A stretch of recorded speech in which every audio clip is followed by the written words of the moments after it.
programme ito ay sa APC. Itidadutupay at tatapayin nila ang gananawan. Senador, naway kautan tipay, ulo agaga, pininin ko tanong mata.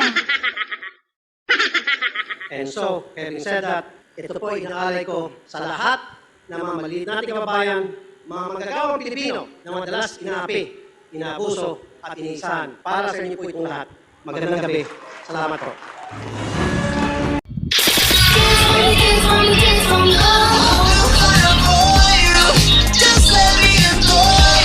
At this time, we'd like to introduce to you ang isang multi-awarded broadcast journalist.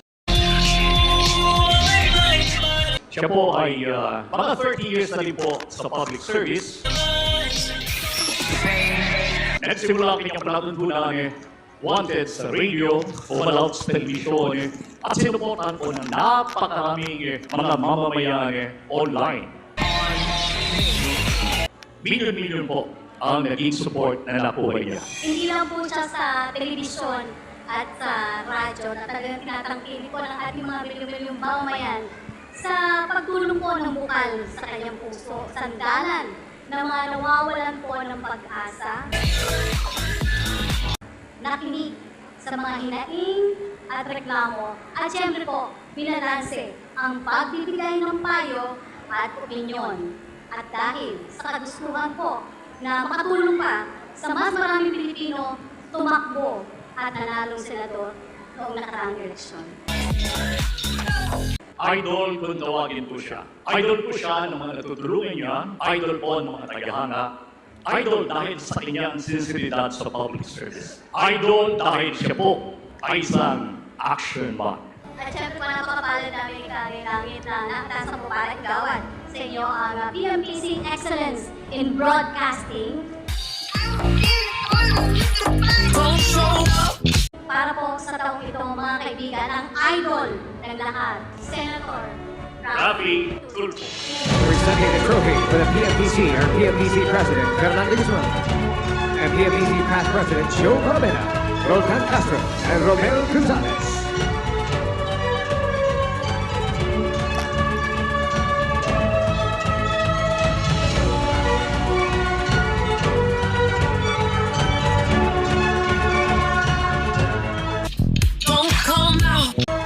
Ako nagkaroon ng stage prize at dami-daming papuri na binigay niyo. Maraming salamat. Isa sa mga idol ko po sa broadcast, si Mr. Ray Lahat.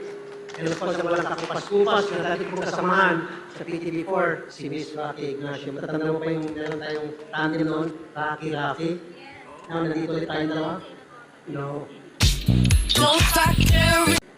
Temporary Senador. Rocky is okay. Anyway, magandang gabi po muna sa inyong lahat. At hello. Bago ang lahat, nais kong salamatan natin Panginoon para sa parangal na ito. And of course, ang bubuo ng PMPC, Philippine Movie Press Club, dahil po sa pag-award sa akin ng prestiyosong award dito. And of course, nais ko rin po pasalamatan ang bubuo ng programa Kumante sa Radyo. Nangunguna po dyan, I'm sure kilala niyo po ito, si Miss Odette Molina. Palagi po siyang kita sa aking programa. And I'm truly very overwhelmed with joy receiving this award tonight, precisely because it coincides with the 24-year anniversary of my radio program, Wanted sa Radyo. January of 1998, when it all started, Wanted sa Radyo. Noong mga panahon na yun, ang tinutugis po ng aking programa ay yung pong mga pusakal kung tawagin, yung pong mga halangang kaluluwa, sangkot po sa mga karumalduman na krimen na pinagana po ng batas. Later on, yung po ay nag-branch out at tinutugis na po yung mga abusadong amo na hindi po nabibigyan ng tamang pasweldo, ang mga mapangaping mga opisyal sa gobyerno, kawani sa gobyerno, mga loko-loko at mapagsamantala. Wala po sa bokabularyo namin ang salitang maliit o malaking kaso. Lahat ng kaso, basta di mo ay aming pong inaksyonan sa abot po ng aming makakaya. And we put, if necessary, our name and even life on the line para lamang po mabigyan solusyon ang mga problemang inilalapit sa amin. Marami din po nagtatanong, bakit daw po palagi akong nag-shortcut sa programa? At napaka-agresibo ko na po. Ang aking sagot, sapagkat ang mapupunta po sa aking programa ay mga maliliit na mga kababayan natin na pinaikot-ikot na po kung saan-saan. At they came to me as a last recourse, kaya kailangan ng shortcut para hindi na po tumagal yung proseso at mabigyan ng solusyon ang kanilang hinaing. Although, I respect the process. Now, marami din pong tatanong, bakit ko na po dinadala sa Senado ang estilo ko sa Wanted sa Radyo?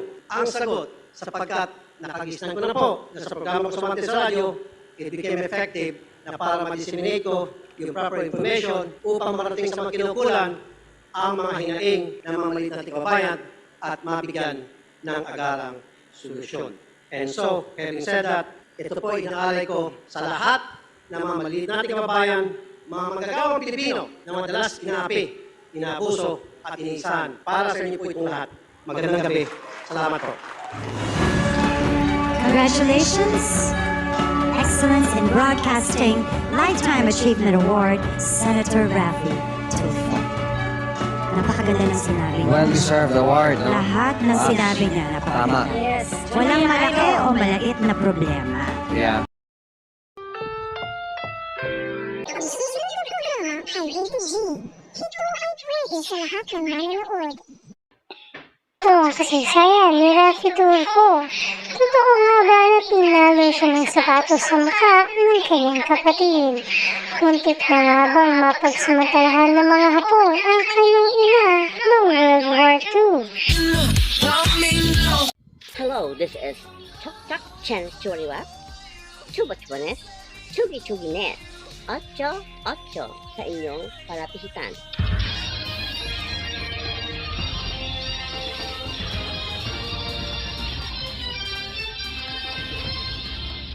AM Radio. Ang istasyon ng radyo na pangkalawakan at pangsang kabaklaan. Isama mo na rin ang sang katomboyan.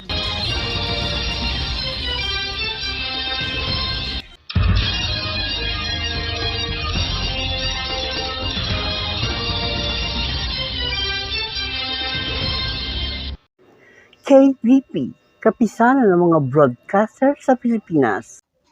Ang tamang oras, alas 12 ng hating gabi.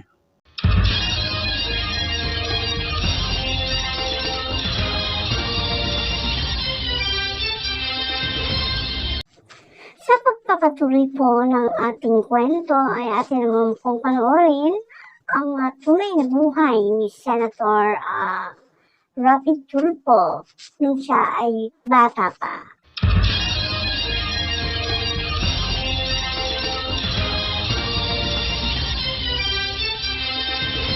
Ang kwento ng buhay kung paano silang mga magkakapatid ay pinalaki ng kanilang mga magulang at kung paano sila dinisiplina ng kanilang ama't ina.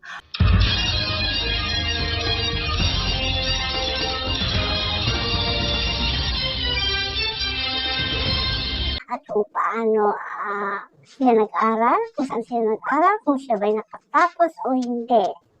At ang buhay, pag-ibig, ang makulay na buhay, pag-ibig ni Senator Raffy Tulfo ay inyo pong malalaman dito.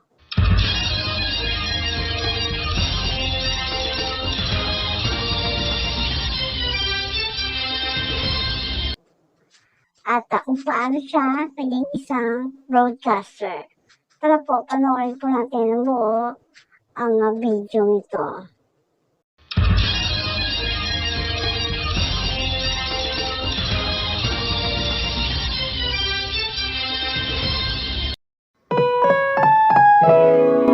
Amugami tu aduda APC. Ide de Dubai ada de bayine na ongwanawar. Sen peba. The way goes on tipray ulu agoga. Pininin ko mata.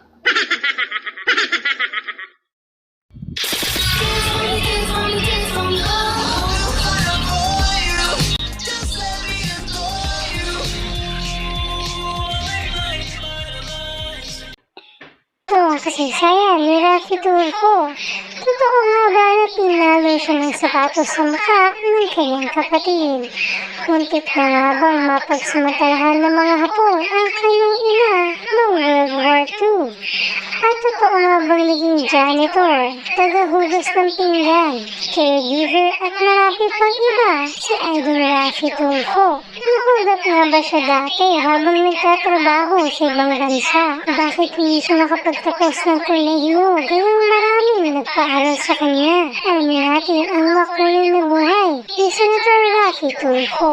Tara, alamin natin sa history. Pangwalo sa 10 magkakapatid, ipinanganak si Raffy Tulfo noong 12 ng Mayo 1960. Ang kanyang ina ay half Japanese, half Filipino na si Caridad Pishiba. Ang kanyang ama naman ay si Colonel Ramon Silvestre Tulfo. Nang magkaisip na si Raffy ay nagtatrabaho bilang Provincial Commander o PD sa tawag ngayon ang kanyang ama sa Zamboanga City. Palipat-lipat sila ng tirahan dahil sa trabaho ng ama.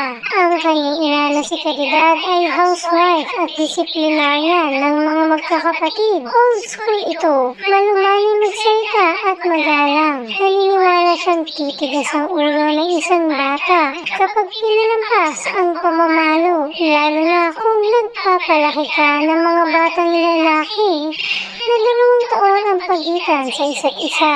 Mawawala ka sa sarili kung di mo tatatagan at tatratuhin sila bilang mga lalaki. Hindi pinapalampas sa kanilang bahay ang pagiging suwail, lalo na at 10 silang magkakapatid. Kada linggo ay tatawagin ni Caridad ang mga anak niya at bibigyan ng 2 oras na panayam ukol sa pagiging matapat at masunurin upang maitanim sa kanila ang mga aral sa buhay. Ang kanilang ama na isang military man ay madalas wala sa bahay at kapag naroon naman ito ay madudoble ang disiplina ng sino mang nagpasaway o naging matigas ang ulo. Sasabihan ito ng mga kalokohang ginawa ng anak na muling makakatikim ng parusa sa kanya bukod pa sa naunang parusa mula sa ina. Sa ngayon, bilang mga nasa 8 gulang na ay naiintindihan naman ng Tulfo brothers ang old school style na napagpapalaki sa kanila. Kung hindi pa sa disiplina ng nanay ko, nasa Muntinlupa na sana ako ngayon,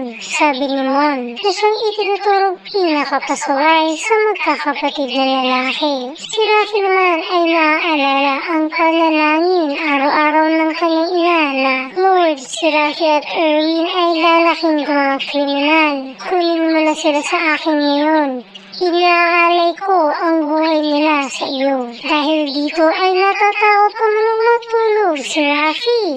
Dahil baka mamatay siya kapag nakatulog siya. Ang lola naman nila, ang ina ni Caridad ay mas mahigpit. May palo na, kakagating ka pa. Dahil namuhay ang kanyang ina noong World War II ay naranasan itong maging prisoner of war. Sa oras ng paghihirap ay dasal ang naging sandalan nito. Araw-araw ay naglalagay siya ng putik sa mukha at katawan niya. Nagdarasal na sana ay hindi mapansin ni naman na half Japanese siya dahil pinapatay at ninanakawan ng puri ang mga babae. Si Raffy mismo ay naniniwala na dahil sa mga dasal ng kanyang ina, kaya narating nilang magkakapatid ang kinaroroonan nila ngayon. Dahil madalas, ang mga dinadasal nito ay para sa kanilang magkakapatid. Ang ama naman ni Raffy bilang dating military ay isang disiplinaryan. Napakahigpit nito sa pagpapalaki sa kanila. Gusto nitong laging malinis ang bahay at ang mga gamit nila. Kapag umuwi ito na magulo ang bahay ay magagalit ito at agad ipag-uutos na maglinis sila. Kapag malinis na daw ang lahat ay sapatos naman ang lilinisin niya. Suglot ang kanyang military belt at kapag wala nang malinis pa ay tatanggalin naman ito ang pusti piso at lilinisin gamit ang blade para matanggal ang stain. Maging sa katawan ay napakalinis din umano nito. 2 beses naliligo sa isang araw at magpupumada pa pagkatapos. Pinaniniwalaan ng kanyang ama na ang maruming kapaligiran ay nagiging sanhi ng maruming kaisipan. Isang buwan bago ito mamatay ay nagpasa ng krus ang kanyang ama sa may Puerto Princesa. Inalalayan pa siya ni Raffy na nagtatakip ng mukha dahil nahihiya siya. Ngunit sinita ng ama. Nang tanungin ni Raffy kung bakit ba niya ito ginagawa ay sinabi ng kanyang ama na upang mahugasan ang mga kasalanan nila. Ang ama din nila ang nagturo sa magkakapatid na anuman ang mangyari ay huwag na huwag silang magbubuhat ng kamay sa kanilang asawa, nobya o ka-live-in partner, gaya ng paggalang niya sa kanilang ina bilang isang babae. Mga pagsubok bilang pang-8 sa 10 magkakapatid ay naranasan ni Raffy ang hirap at ayon sa kanya ay siya ang pinakamahirap sa kanilang magkakapatid. Naranasan niyang magpalipat-lipat sa mga kamag-anak. Puro pamana ang mga gamit niya gaya ng damit at sapatos. Maging pantalon ng kanyang ina ay ipinare-repair niya upang maging panlalaki. Dahil noong panahon iyon ay nasa gilid ang zipper ng pantalon pambabae. Kaya ipinare-repair niya ito para mailagay ang zipper sa gitna. Maging pantalon ng kanyang ama ay kanyang hihingi at dadalhin sa sastre para naman dugtungan at gawing flare. Ayon kay Raffy ay hindi korap ang kanyang ama. Ayon din sa isang article ng kapatid niyang si TULFO Jr. ay habang lalaki sila ay inaabangan nila ang paglipat ng kanilang pamilya sa bagong destino ng kanilang ama. Dahil ibig sabihin nito ay sasama sila at sasakay ng barko at makakapunta sa mga bagong lugar at makakakilala ng mga bagong kalaro. Ngunit lingid sa kanilang kalaman ay itinatapon sa iba't ibang lugar ang kanilang ama bilang parusa sa pagsuway. Hindi niya sinusunod ang utos ng mga nakakataas sa kanya, lalo na kung labag ito sa kanyang prinsipyo. Minsan sinabi ito sa kanyang superior na halos hindi ko na nga mapakain ang aking pamilya, sir. Bakit ako mangungulekta ng mga suhol para sa iyo? Nagretiro ang kanilang ama na mahirap, kahit na ang huling assignment nito ay sa Zamboanga del Sur, na nooy isang smuggler's haven. Sa ngayon ay nangungulekta si Raffy ng mga branded polo, shirt, sapatos at necktie. Na ininyado siya ay dahil sa kakulangan niya sa mga ganito nung siya ay bata. At ang iba naman ay ibinibenta din ng kanyang team upang i-donate sa charity. Naikwento ni Raffy na dati, nung siya ay nag-aaral, na 2 lamang ang kanyang sapatos. Isang goma at combat boots na parehong pamana at pudpud na. Minsan ay nanghihiram lang siya sa mga kapatid niya. Isang nakakatuwang kwento niya ay nanghiram siya ng bagong sapatos sa kanyang kuya nang walang paalam dahil gagamitin niya ito sa isang date. Lasing na siya nang umuwi at maputik pa ang daan. Buong pag-akala niya na hating gabi pa uuwi ang kanyang kuya, ngunit laking gulat niya ay hinihintay na siya nito sa gate. Kinuha ang sapatos at inihampas sa kanya. Aminado naman si Raffy na mali siya dahil bago ang sapatos, hindi na nga siya nagpaalam ay naputikan pa ito. Si Raffy ay tinulungan ding paaralin ng ilang kapatid at kaanak. Pinag-aral siya ng ate niya, kuya niya, at maging ng tiyahin niya, ngunit wala siyang natapos. Ayon kay Raffy ay napabarkada siya noong panahon na iyon. Dito kasi niya naramdaman na may napupulang-puwang sa kanyang buhay at siya ay pinahahalagahan, na siya ay kabilang at siya ay tinatanggap. Ayon sa isang article ay college dropout si Raffy TULFO. 4 na taon ang ginugol niya sa iba't ibang universidad at nag-aral ng iba't ibang major gaya ng economics, political science, agribusiness at commerce. Ngunit walang natapos. 1980s, naranasan ni Raffy ang iba't ibang trabaho gaya ng pagiging mangingisda, waiter, tagahugas ng plato, clerk, tagabenta ng computer, typewriter, at sapatos. Sa Amerika naman ay naging nurse's aide siya at isinubay niya ang pagiging janitor sa isang blood bank. Naging busboy din siya ng Taco Bell at manager ng Pizza Hut. Nagawa niya pa itong palakihin at makapagpatayo ng isa pang branch. Ngunit, nang pagnakawan ito ay naisip niyang mag-resign na lamang. Naranasan niya ang discrimination sa bansang ito sa pagiging Asian. Hindi din legal ang pagtatrabaho ni Raffy sa ibang bansa dahil isa siyang PNP. 1990s nang mapagdesisyonan nila Raffy at ang kanyang asawa na si Jocelyn na bumalik ng Pilipinas. Sabi sa kanya ni Jocelyn na mas okay ang buhay sa Pilipinas kaysa sa abroad. At sa kanyang pagbabalik ay nagtrabaho siya bilang reporter para sa Channel 4 bago maging newscaster para sa Channel 7. Buhay, pamilya at mga kontrobersiya. Nakilala ni Raffy TULFO ang kanyang asawa na si Jocelyn Pua noong siya ay nagtatrabaho bilang FM radio disc jockey sa May Kawayan, Isabela. Padaan-daan daw noon si Jocelyn kaya naisip niyang baka crush siya nito kaya niligawan niya si Jocelyn. Medyo nahirapan pa daw si Raffy sa panliligaw pero sinigot din naman sa huli. Malayo pa ang estado ng buhay nila ni Jocelyn. Dahil mayaman si Jocelyn noon at mahirap lamang si Raffy. 300 pesos per month lamang ang kinikita niya sa pagiging radio disc jockey. Isa sa trabaho niya ay ang mag-ikot din ng mga tindahan at business para ialok ang commercial ng radio station kapalit ng komisyon. Lilima lamang ang damit niya at isa ang sapatos. Kaya naman, ang nooy girlfriend niya pa lamang na si Jocelyn ay niregaluhan siya ng 2 pang damit. Ngunit hindi si Jocelyn ang unang asawa ni Raffy. Noong ika-25 ng October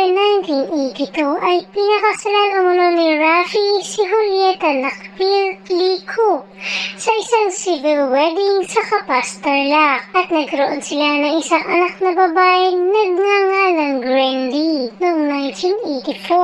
Ayon kay Julieta, iniwan umano siya ni Raffy habang 5 buwan niyang ipinagbubuntis ang kanilang anak. Matapos ang ilang taong kawalan ng komunikasyon ay nag-file ng presumptive si Julieta upang palabasin na patay na si Raffy. Inaprobahan naman ito ng korte sa Pilipinas at taong 1992 ay nagpakasal na sila ng foreigner na si Arthur Joseph Pearson. Ayon kay Raffy, maraming taon nang nakakaraan habang isa pa lamang siyang naghihikahos na broadcaster ay nakapagkita siya sa anak niya si Grandy.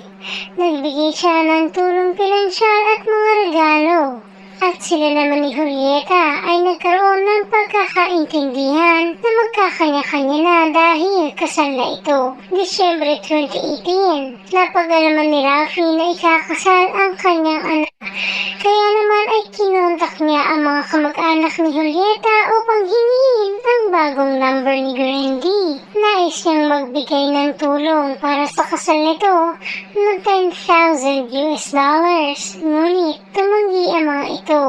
Maging si Julieta ay tumanggi din umano na ibigay ang bagong number ng anak nila. Hunyo 2019, sinampaan ng kaso ni Julieta Liko Pearson si Raffy ng bigamy. Ayon sa kwento ni Raffy, nakipagkita umano sa kanya si Julieta. Pinaunlakan naman niya ito at sa isang restaurant sa Quezon City sila nagkita.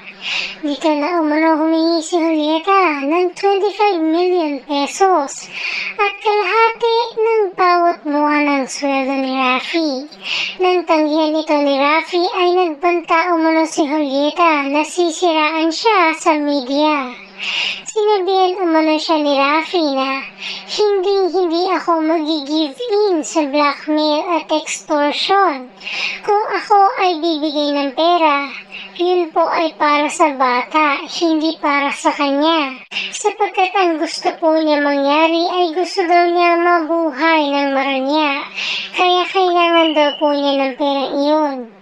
Tinanggihan ko po siya. Nagbigay po siya ng tani. And that was before election this year. Pagkatapos ng halalan ay nakatanggap si Raffy ng final demand letter mula sa attorney ni Julieta na humihingi ng 100 million pesos na kanyang dapat maibigay sa loob ng 5 araw matapos matanggap ang liham. At kapag hindi niya ito ginawa ay kakasuhan siya ng bigamy, falsification at violation ng Republic Act 9262. Nakasaad dito na hindi ito isang uri ng blackmail gaya ng sinasabi palagi ni Raffy kay Julieta. At sa bandang ibaba ay nakasaad na inaasahan nilang bibigyan pansin nila ang demand letter na iyon upang maiwasan ang hindi kinakailangang gastos at kahihiyan na nauugnay sa paglilitis. Sinabi ni Raffy na ito ay isang plain and simple extortion. Sa isang interview naman kay Julieta ay sinabi niyang pinuntahan niya si Raffy para sabihin ikakasal na ang anak nila. Nag-second thought pa umano siya, ngunit sinabi pa rin niya. Nais ni Julieta na mag-sorry si Raffy on national TV dahil nang ipahiya niya ito ay sa national TV din. Isa lamang ito sa demand at pagkatapos ay mag-usap na sila for closure. Sa anak naman niya ay nais din ni Julieta na mag-sorry si Raffy dito. Ang mensahe ni Julieta kay Raffy ay, sana bago tayo mawala sa mundong ito, maayos natin ito bago magpasama lahat. Matuto kang humarap sa kasalanan mo. Yun ang tunay na lalaki. Huwag ka lang salita ng salita. Huwag mo kong siraan ng di totoo. Sinabi din ni Julieta na ikinasal din si Raffy sa isang babaeng nagngangalang Senador Amos sa US noong 1985. Pag-asenso, si Raffy ay nakilala sa kanyang mga palabas at mga naisulat.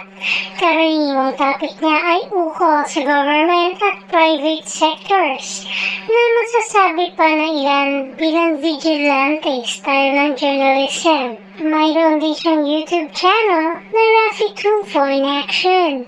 At ayon sa isang survey, number 1 si Raffy TULFO sa highest paid YouTuber sa Pilipinas. Mayroon siyang 25 million subscribers at may mahigit 230 million views kada buwan. At mas dumarami pa ito habang nadaan ng mga araw. Hanggang dito na lang. Kayo, anong masasabi niyo sa kasaysayan ni Raffy TULFO? I-comment lamang ang inyong opinion sa ibaba. Salamat sa panonood. Huwag kalimutang mag-subscribe sa aming channel at i-click na rin ang notification bell. Hanggang sa muli.